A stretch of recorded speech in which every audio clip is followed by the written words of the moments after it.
Assalamu alaikum. Welcome to Morocco. It was intense, exhausting, disorienting, exhilarating, often all at the same time. A real adventure. As you can see, we covered most of the country, from the cities to the mountains to the desert to the seacoast. Our transport ranged from the camels and 4x4s that took us into the desert to the Marrakesh Express, the 12-hour overnight train from Tangier to Marrakesh, where I lost my hat in a hooker bar called Club Africa Chic. In the cities, when we weren't on foot, we used Petit Taxi and Grand Taxi. The Petit Taxi are little subcompacts in questionable repair, painted different colors in each city. Red in Casablanca, white in Rabat, green with a yellow stripe in Marrakesh, and so on. As for the Grand Taxi, have you ever wondered how those tank-like 70s vintage Mercedes diesels get recycled? But most of the time we walked, and we climbed again. Whenever we arrived somewhere, we'd strap on our backpacks, our tour leader would count us, and then say, "Yalla yalla," which in Arabic means, "let's move it." Then we'd look up and start to climb. One day, we arrived at the bottom of yet another long staircase. I said to our minibus driver, Youssef, encore des marches. Le Maroc, c'est le pays d'un million marches. Meaning, Joseph, more steps? Morocco is the country of 1,000,000 steps. He smiled, handed me my backpack, and replied, "Yalla yalla." Before joining my group, I stayed a couple days at a waterfront hotel with a restaurant called La Bruschetta. Very nice place. At the restaurant, I ended up meeting a group of Canadian musicians working for a fellow named Kevin Jordan, who incidentally owns the name Canada.com. I thought you might like to hear a little clip.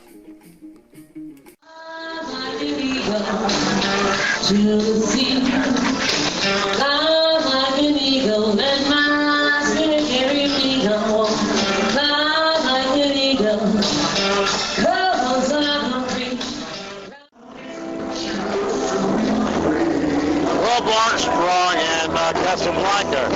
Get this. These guys are good. They're Canadians.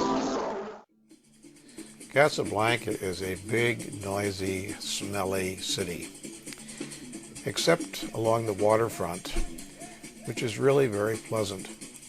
So let's take a little stroll. Maybe at a certain point we might be able to find a little Alsatian restaurant, that's what I'm looking for, and enjoy a glass of a local Moroccan wine called Garouane Gris. Wines here typically are always served with olives.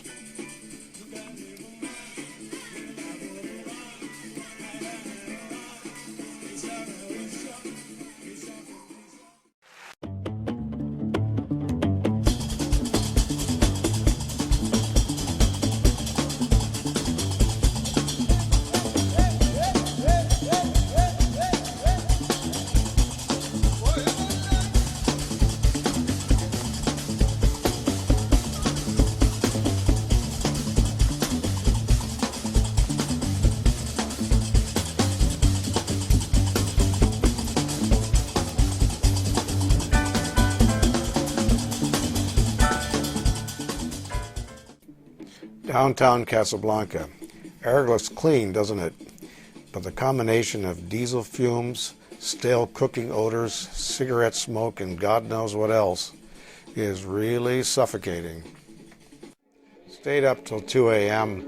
talking politics with a couple Australian women and listening to a local musician, but couldn't get any sleep because of a street fight that went on until at least 6 in the morning.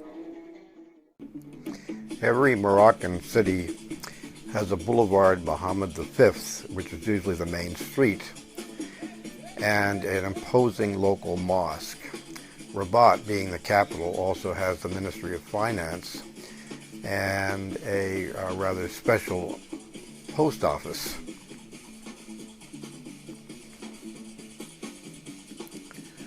Little market in the Medina. We're about to enter the Medina.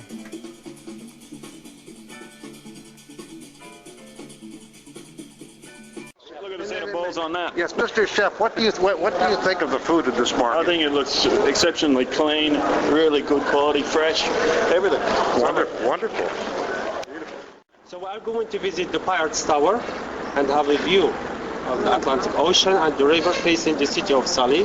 And after that, we move through the different parts of that Casbah to the Moorish Cafe, or what we call Cafe Mar, a place which used to be a favorite place for many artists since the 1920s, mainly painters. So the place also is visited by many tourists. And after that, we move through the Andalusian garden of the Casbah and see that residence which was established by the Sultan Moulay Ismail in the 17th century.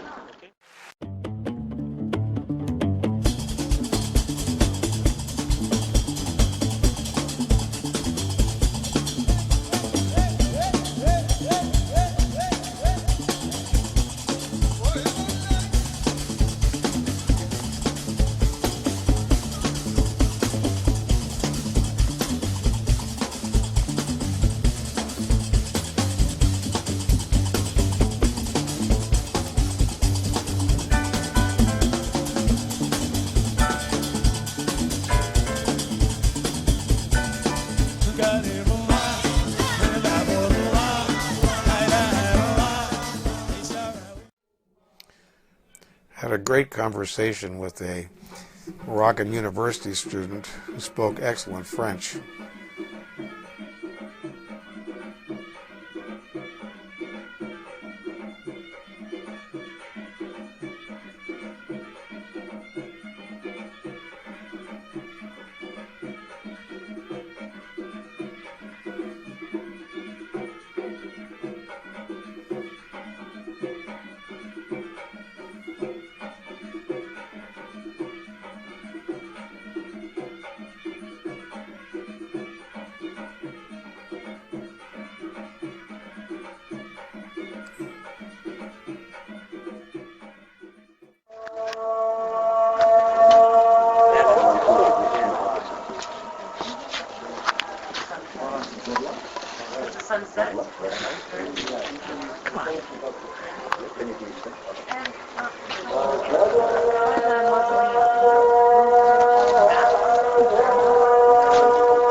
We had a wonderful dinner and breakfast, which I'm sure we enjoyed as much as the mules who were waiting for us the next morning did theirs.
Meknes is also the center of the Moroccan wine region. We had splendid weather, a very witty local guide, and for lunch, the best camel burger I've ever had.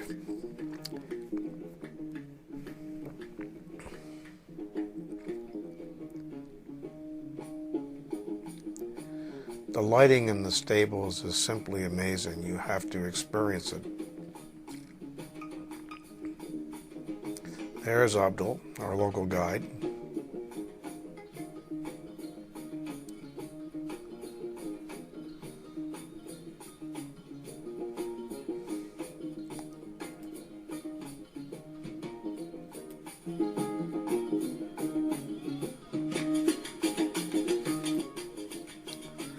Nice cloud, huh? And here we are at lunch, waiting for that camel burger. And there's Khalid, our tour guide, our tour leader, I should say, with his mint tea.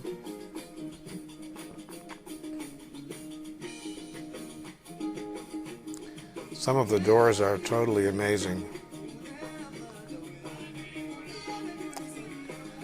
This is why Morocco is independent of the world global economic crisis. And Khalid really wants that mirror.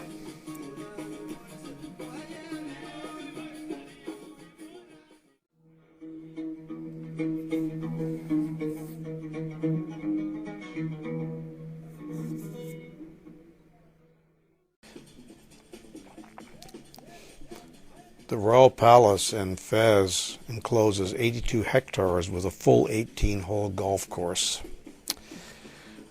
Our local guide, Hakima, takes us to an overlook where we get a good view of the Medina here. You can see how dense it is. It's going to be a very full day, believe me. We're going to see the ceramic factory, the tannery, the fabric factory, the carpet factory, not necessarily in that order, I guess.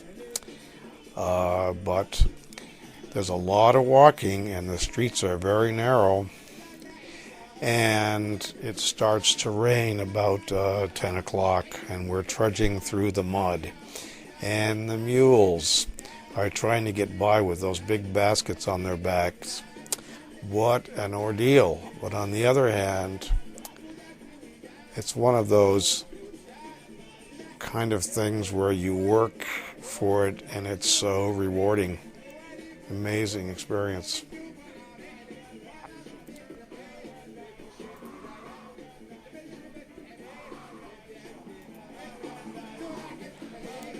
There's the tannery. I actually bought a nice little vest here. Well, I think we're getting hungry, and we're about to have a really rather good lunch.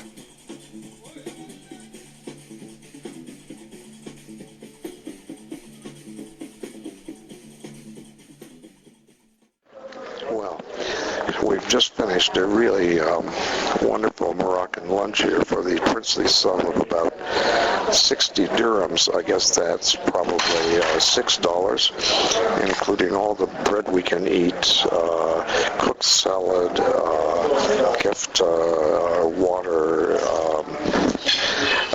and probably the best French fries I've ever had, which, by the way, were compliments of the house for some reason.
outside a farm stand where they were selling huge gourds and these absolutely wonderful pomegranates of a size ranging from something like what we get at home to, you know, weighing more than 2 kilos.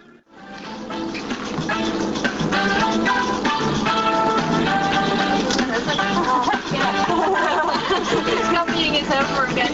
He forgot his homework. He was making his homework. We did the same as well.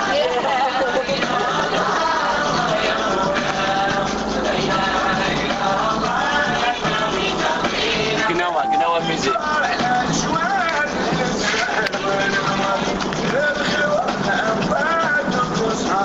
Recording the soundtrack for my little video production.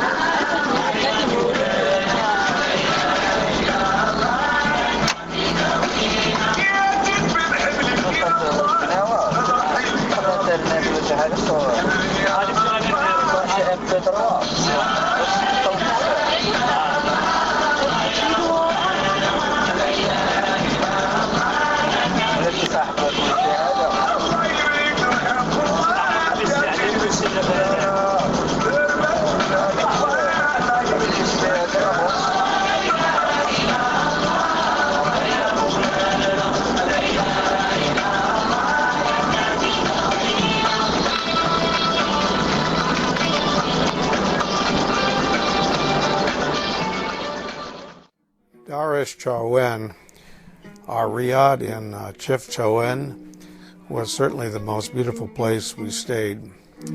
Despite the 6 or 7 flights of stairs up to my room, nevertheless the place was beautifully comfortable, had a fantastic 3-course menu for 100 dirham or about $11, and a beautiful, comfortable sitting area with a fireplace, which you're about to see. The owner asked me to send him a picture of that. Walking through the Medina, you see doorways to people's homes and all kinds of little shops that sell freshly roasted nuts, little chocolate items, lanterns, silver, all kinds of trinkets. We had a wonderful lunch in the main square, which cost us about 60 dirham for a wonderful soup and a mains. After lunch, some of us took the 3-kilometer hike up the hill to an abandoned mosque overlooking the city and had some really spectacular views. Unbelievable weather, too.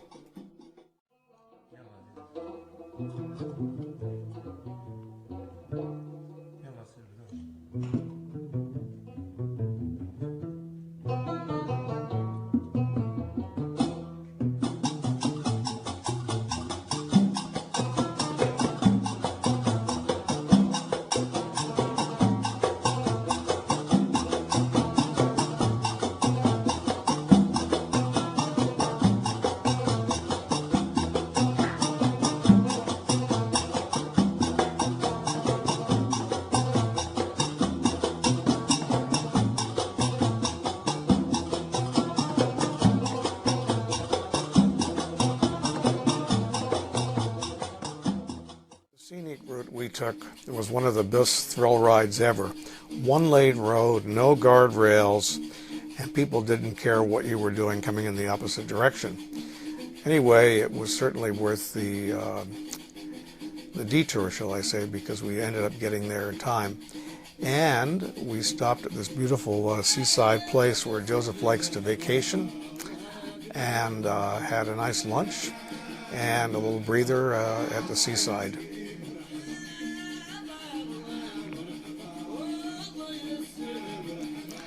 Then we headed off on the road to Tangier on the coastal road, but not before we had a chance to have a little picture. Joseph is really proud of his minivan.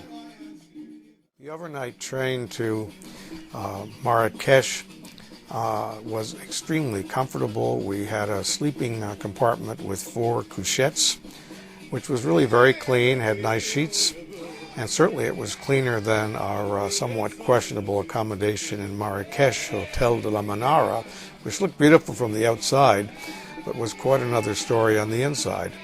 Anyhow, it was close to a nifty little cyber park. We're in the square in Marrakesh, the famous Medina, and smelling the ubiquitous diesel fumes, loud car noises. That's the sound of a steak shawarma in the background. And the bell is some character here with a big hat trying to sell photographs, sell permission really for you to take photographs of him, representing I don't know what. But anyway, it is sort of a madhouse. Apparently it looks better at night, and I can certainly see why. We're in the Marrakesh Medina now at night, and I guess this, what you're hearing is the typical sounds of the African drums and the snake charmers, and yeah, it's quite the spectacle, I must say. Eerie, isn't it? When you get too much, just leave that there. So yeah, just do this here.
The mules may look docile enough, but one of our previous tour leaders, Miloud, had an interesting encounter. Steve tells us about it. So how did it happen again? Yeah, he tried to jump me, show off, and jump onto the back of the boat to the back of the mule. And it said, no, none of that, man. Where to kick him right on Kicked him in the knackers, yeah. Oh my God.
Last night we had a traditional Moroccan hammam, a combination steam, stretch massage, and exfoliation. The masseur leads you into a room where males of every generation are doing each other. He douses you with scalding water and then lathers you with an olive-based black soap that penetrates the skin. Now he rolls you over on your stomach, sits on your back, and starts to stretch your arms from the shoulders to the wrists, as if trying to pull them out of their sockets. It isn't just painful, it's passing out painful. Then you're on your back. He sits on your thighs and has you sit up and grasp his thighs. He reaches his legs back under your arms, must be double jointed, and pulls, stretching your back and spine to the limit. Ouch! After a few more excruciating stretches, he takes a rough glove called a gome and rubs you down, removing the soap along with the top 10 layers of your skin. Then a couple more buckets of scalding hot water. We're not done yet. He leads you into another room where you put your hands up against the wall. He throws buckets of hot and cold water at you with tremendous force. It's like getting punched in the kidneys. Then you turn around for more of the same. A little better because this time at least you can see it coming. Now repeat. We get dressed and walk through the snow in total darkness, except for the starlight and my little keychain LED. Hey Steve, do you have any more of that Johnny Walker left? The weather is unseasonably cold. One of the diners at our lunch stop says he hadn't seen anything like that in 25 years. I must say those jalabas look pretty inviting. Sure wish I hadn't left my hat in that hooker bar in Marrakesh. Anyway, after we cross the pass, I think we're in for a little bit warmer weather. We just left the town of Arica, where it was market day, so it took quite a little while to get the transportation through. Yeah, we're here at Benedou. Power had gone out a little while ago. I went with my new friend, our tour leader, Steve, and we grabbed a bottle of Johnny Walker and some Sprite. We got away from the group. We went to a hotel around the corner where he knows a bunch of guys. We had the most fantastic talk with like the bus driver and another tour guy in Morocco, and they all think like me that Bush is a piece of shit, and they're so happy that Obama is going to get elected, we hope. I'm not sure if everybody is aware that 8 Benedou is famous because it was the backdrop for a number of movies such as The Jewel of the Nile, Lawrence of Arabia, Jesus of Nazareth, The Last Temptation of Christ, Kundun, The Mummy, The Gladiator, and Alexander.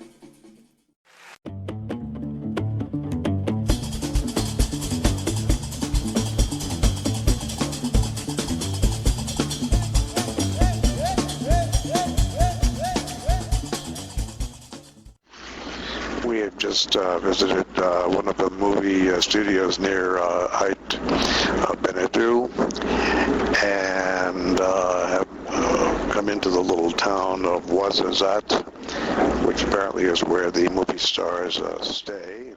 We're just passing a large grove of date palms. It's really interesting to see how the ripe dates hang in large clusters, almost like baskets, and range in color from a kind of light brown to almost a coffee color.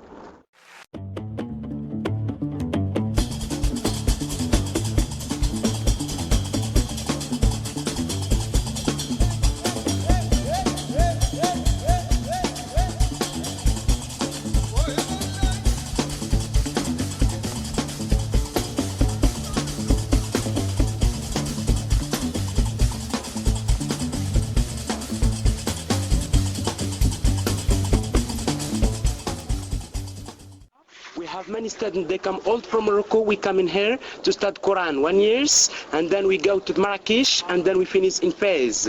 If you know about the school Karawin in Fez. Yes. Yeah, and we have many students, about 20 years. We come in here in the Quranic school to study just the Quran, to become Imam, Muazzin, and Abukat, you know.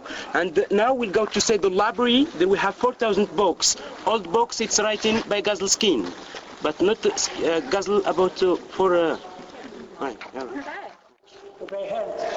To Quran, commentary du Quran, généalogique de Prophet Muhammad, family tree, Muhammad, Arabic dictionary, Quranic law, literature, poetry, history Egyptian Cairo, history classifications, Berber poetry by hand Arabic, dictionary, Turkish Arabic, astronomy, mathematics, medicine, botanic. 4,000 books by hand. Alors, look, Yes. Look, most of this one, most of the Quran says gazelle skin gazelle. تكوني gazelle skin.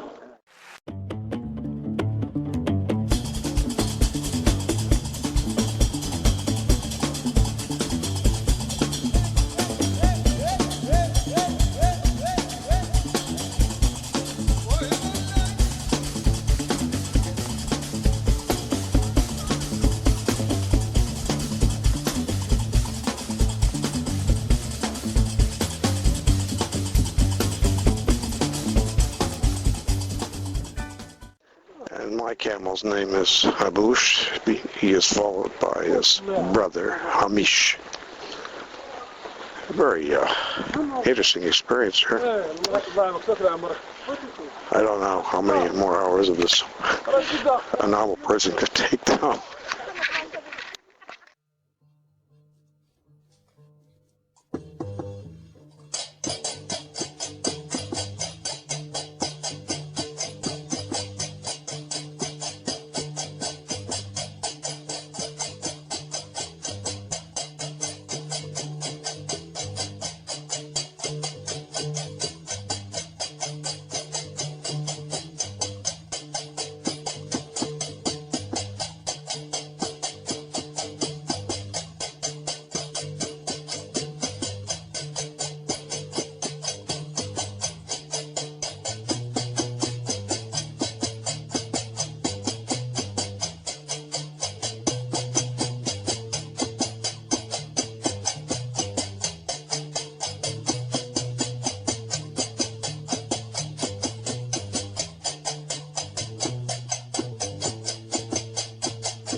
Steve and I had a room on the second floor overlooking the pool. I have to say it was so inviting I was tempted to jump.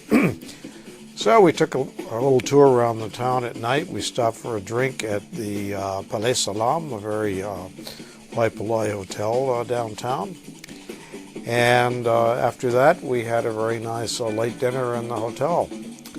It was one of the more pleasant, relaxing experiences of the entire trip, I have to say. It's Thursday morning in Taradant, and we're riding in a petite calèche. It's a little horse-drawn vehicle. We're going to take a little tour around the walls. It's kind of interesting because it's early in the morning and the city is just waking up, and you see people, bringing their little goods to their stalls. And riding in our calèche, I have noticed in Taradant here several donkey carts driven by young boys, probably 12 years old, sitting on wagons full of garbage. It looks to me like this must be the city's garbage collection system. We had stopped at a supermarket, and picked up some picnic makings, baguette, cold meats, cheeses, and a cake for Kathy's birthday, chocolate of course. It was her 50th, so a pretty big occasion. And I have to say, we actually got it together to sing happy birthday. It's been a long day, and climbing 104 steps up to the room with my full backpack had me breathing hard. But the sunset is really spectacular from the roof terrace next to my room. Shower would be great, but there's no water pressure because of construction in the area. Next day, we follow a local guide named Rashida, who speaks fluent French and very good English. She has a doctorate in African studies from the Sorbonne and is a Moroccan feminist who really knows her politics. She makes sure everybody is aware that women didn't have the vote in Morocco until 1972. Of all the places we've seen in Morocco, Essaouira would be my choice to live. What's not to like? Beautiful waterfront, everything within walking distance, pedestrian-friendly streets, no rushing traffic, a higher concentration of restaurants than New York City, and the best Berber massage on the planet. 2 hours for only 35 euros. Not to mention the great local hammam.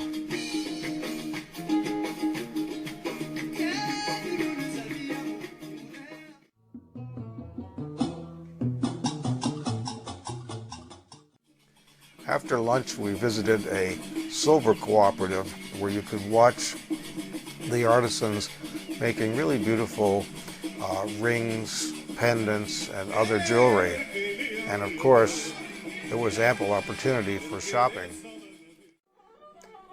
Essaouira is famous for its fresh fish and bargain fresh meals at the waterfront stalls, which are government regulated. The menu is posted at the entrance to the stalls, and the cooks aggressively try to reel in customers, no pun intended. For about 60 dirham or $7, you can have a multi-course meal of the freshest grilled fish you've ever tasted, with a fresh Moroccan chopped salad. I think everybody would have loved this meal. That is, unless you don't like sardines or calamari.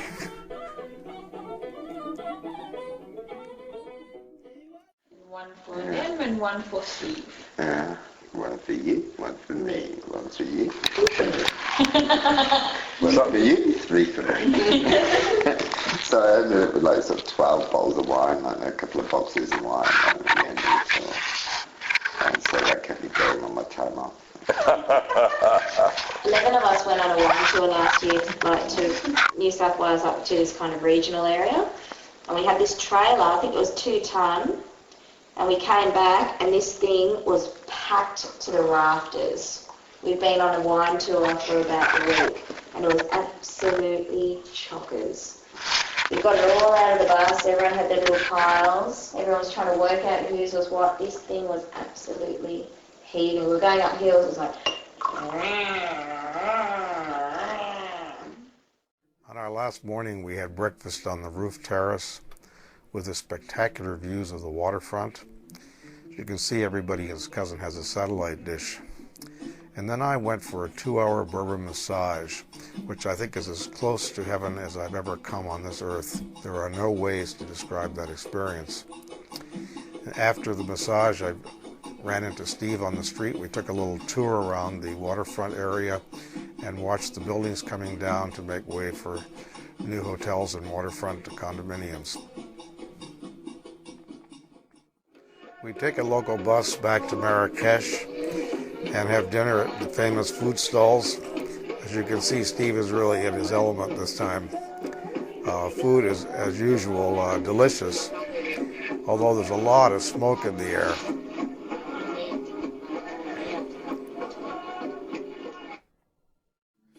I spent my last night at the Ibis Hotel next to the Marrakesh train station, which, by the way, is quite an architectural marvel.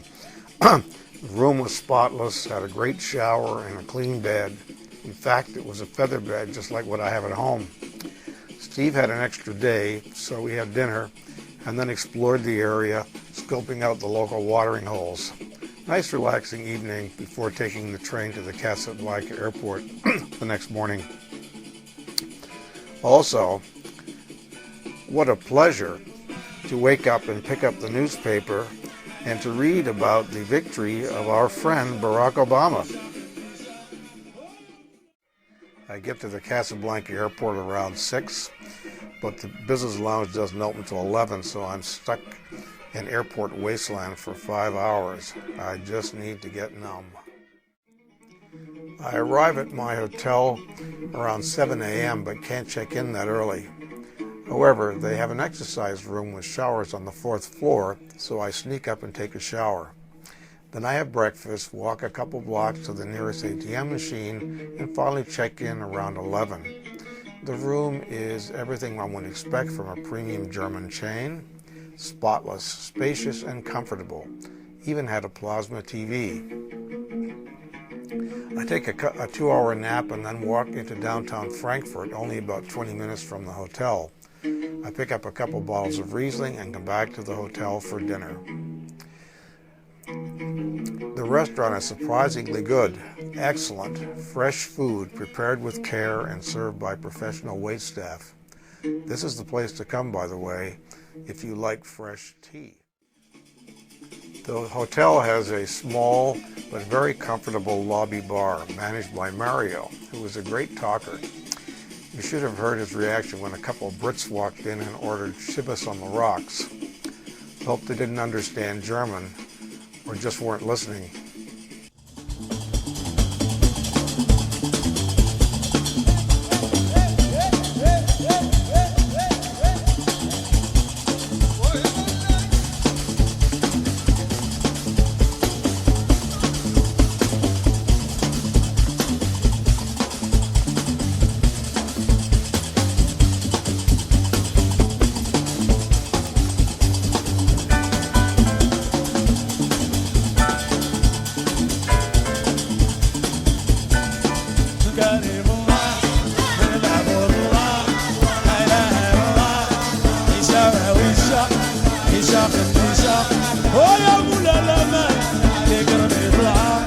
أنا وداخل بهلك